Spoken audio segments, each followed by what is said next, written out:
नमस्कार दोस्तों, YouTube के जस्टिस तक चैनल में हम आपका स्वागत करते हैं, अभिनंदन करते हैं। हम हाईकोर्ट केस में व्यस्त थे, वही टीचर्स वाला मसला चल रहा है। ये हमारा जो केस है कल लिस्टेड है हाईकोर्ट में। मित्रों, अभी भी कुछ क्यूरीज, कल हमारा की स्टे लेने के लिए कोशिश करेंगे, लेकिन अभी भी हमारे पास में कुछ फ़ोन एप्लीकेंट्स के आते रहते हैं जो अभ्यर्थी हैं। उनका जो अभी एक मुद्दा है वो उनके दिमाग से क्लियर नहीं हुआ है कि जो एनटीटी के जो सर्टिफिकेट हैं, 2 वर्षीय सर्टिफिकेट, वो विभिन्न प्रकार के इंस्टीट्यूट ने जारी कर रखे हैं।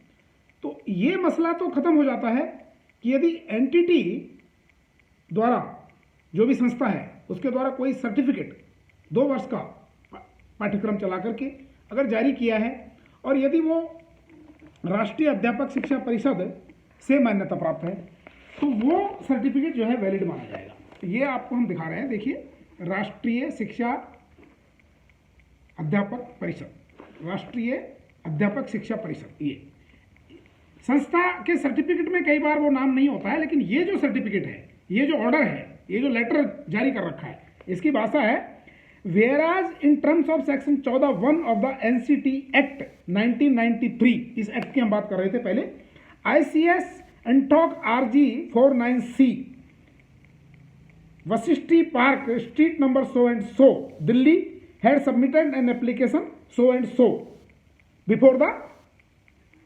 National Council for Teachers Education to grant of recognition permission for stating the NTT certificate, यानी by stating that they may be given the recognition from the national council for teachers education.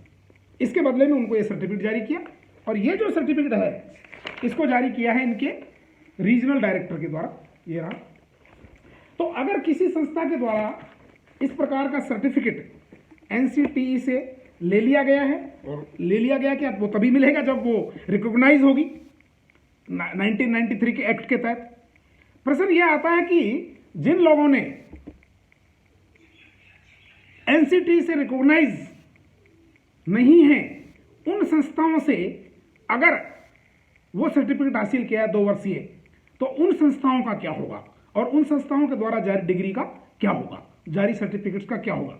ये हमारे अभ्यर्थियों की Curie हमारे पास में लगातार आ रही है। तो मित्रों, इस विषय में मैं आपको बिल्कुल स्पष्ट बताना चाहता हूं कि यदि एनसीटी के द्वारा वो सर्टिफिकेट्स, यानी वो संस्था मान्यता प्राप्त नहीं है, तो निश्चित रूप से वो जो सर्टिफिकेट है वो किसी भी काम के नहीं है, वो निश्चित रूप से फर्जी है और वो निश्चित रूप से एक फोर्जरी है। अब कई अभ्यर्थियों ने पूछा कि ऐसी स्थिति में हम उन संस्थाओं के खिलाफ क्या करें। तो अगर उन संस्थाओं ने आपसे पैसे लेकर के और इस प्रकार के आपको सर्टिफिकेट जारी किए हैं, तो निश्चित रूप से उनके खिलाफ कार्रवाई का एक बहुत अहम मुद्दा बनता है। उसके लिए आप उनको नोटिस दीजिए, उनके ऊपर आप हर्जाने की कार्रवाई करिए, आप पुलिस में जाकर के और एक FIR लॉन्च कराइए। अगर पुलिस FIR लॉन्च नहीं करती है तो माननीय कोर्ट जो है उसमें जाकर के आप एक इस्तगासा दायर करिए, और इस्तगासे के माध्यम से आप ऐसी संस्थाओं को कड़ी से कड़ी सजा दिलवाइए, क्योंकि यहाँ पर बहुत सी संस्थाएं ऐसी हैं जिनको एनसीटी से कोई रिकॉग्निशन नहीं है और फिर भी उन्होंने ऐसे 2 वर्षीय सर्टिफिकेट पैसे लेकर के या किसी प्रकार की मिलीभगत से जारी कर दिए हैं। तो उन सर्टिफिकेट्स की कोई मान्यता नहीं है, कोई वैलिडिटी नहीं है। केवल उन्हीं सर्टिफिकेट्स की वैलिडिटी है जो एडवर्टाइजमेंट में साफ लिख रखा है, recognised by the NCTE. If they are not recognised by the NCTE, और उसका प्रमाण क्या होगा, जो अभी मैंने आपको एक ऑर्डर दिखाया है एनसीटीई के रीजनल डायरेक्टर के द्वारा जारी किया हुआ, जिसमें उस पर्टिकुलर संस्था का नाम होगा जिसने आपको डिग्री दी है, जिसने आपको सर्टिफिकेट जारी किया है।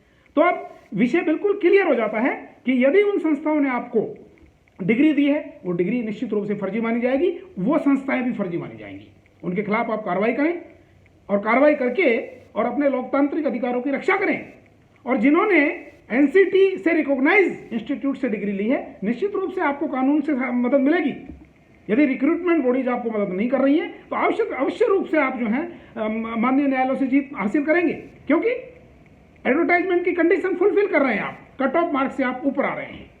तो मित्रों, हमारे चैनल से जुड़िए, सब्सक्राइब करिए, और जो फर्जी संस्थाएं हैं जिन्होंने फर्जी डिग्री दी है उनके खिलाफ आप मुहिम चलाएं, उनके खिलाफ एक्शन लें, हर्जाने का वाद दायर करें, तभी जो है लोकतांत्रिक अधिकारों की रक्षा होगी।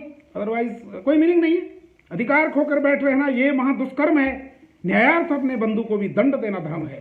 तो हमारे चैनल से जुड़िए, इसको सब्सक्राइब करिए, लाइक करिए, ताकि हमें प्रोत्साहन मिले, हमारा मनोबल बढ़े और हम जो विक्टिमाइज भाई बहन हैं उनकी मदद कर सके। यही हमारा संकल्प है और यही हमारा उद्देश्य है। जय हिंद, जय Bharat. Thank you very much.